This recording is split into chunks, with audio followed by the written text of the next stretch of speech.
Julian tak balik lagi. Saya rasa saya nak tidur kat bilik dia lagi lah. Hana, awak kena hati-hatilah. Kalau selalu sangat tidur bilik dia, nanti awak jadi dia pula. Yelah, betul ni. Apalah, siapa yang cerita kat awak macam tu? Betul lah. Nanti awak jadi Julian kalau awak tak hati-hati. Kakak nak tidur lah, Emma. Jumpa esok. Saya jadi Julian, merepek lah. Oh, dah pagi ke? Saya kena bangun dah ke?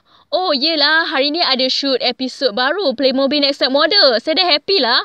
Lepas ni dah nak start. Saya kena pergi Playmobil Next Step Model. Apa lagi saya nak buat sebelum tu? Saya kena cantikkan diri dulu. Kena berus rambut. Ambil baju kuda baru.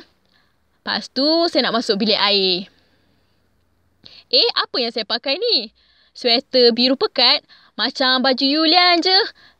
Saya pakai seluar dengan kasut Julian lah. Macam mana boleh jadi macam ni? Mungkin saya tak perasan semalam. Mungkin saya terpakai baju Julian. Pelik lah. Sekarang saya nak masuk bilik air. Mula-mula, saya kena pergi tandas dulu. Harap-harap saya dapat mara lah kat Playmobil Next Top Model. Siapa yang ada lagi ya? Mesti sengit nanti. Okey, basuh tangan. Macam mana rupa saya ni? Oh, tidak.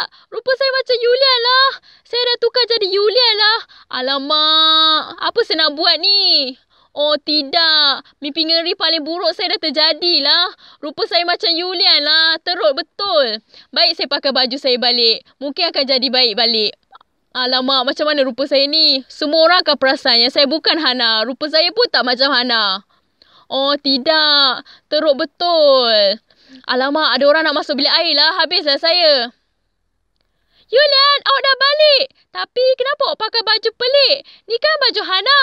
Saya ingat awak balik minggu depan. Kalau tak, tahu saya buat sambutan lah. Selamat pulang, Julian. Ni bukan Julian lah, Emma. Ni Hana. Hana? Saya dah agak. Kalau awak selalu sangat tidur kat bilik dia, awak akan jadi dia. Sekarang awak dah jadi dia. Emma, awak kena tolong kakak lah. Apa kakak nak buat sekarang? Kakak kena pergi Playmobil Next Step Model hari ni. Tapi rupa kakak macam Julian lah. Kakak tak cantik. Julian taklah buruk sangat. Tapi saya ada idea lah. Ikut saya. Mungkin awak boleh guna kertas kuning ni untuk buat rambut perang awak. Nanti tak ada orang perasan. Apa Emma? Biar betul ni. Kakak taklah teruk tu. Rambut kakak bukan macam kertas lah. Orang akan terus perasan lah. Rupa kakak tak macam Julian. Hana, saya bagi idea je. Kalau tak nak, saya pun tak tahu macam mana nak tolong. Oh, tidak. Teruklah macam ni. Semua jadi semua Emma yang cakap. Apa saya nak buat sekarang? Mana boleh saya pergi Playmobil Next Top Model macam ni? Baik saya pergi sana sebagai Julian je. Yelah, Julian dengan baju Hana. Saya nak pergi sebagai Julian Vogel je lah. Ambil handbag jap. Lepas tu saya dah boleh pergi. Okey Emma, kakak nak pergi dah. Kakak nak pergi sebagai Julian. Harap-harap menjadilah. Sementara tu awak boleh fikir macam mana nak tukarkan kakak balik. Akan menjadi ke? Semua orang akan perasan yang dia Julian, bukannya Hana. Macam mana cerita ni akan berakhir?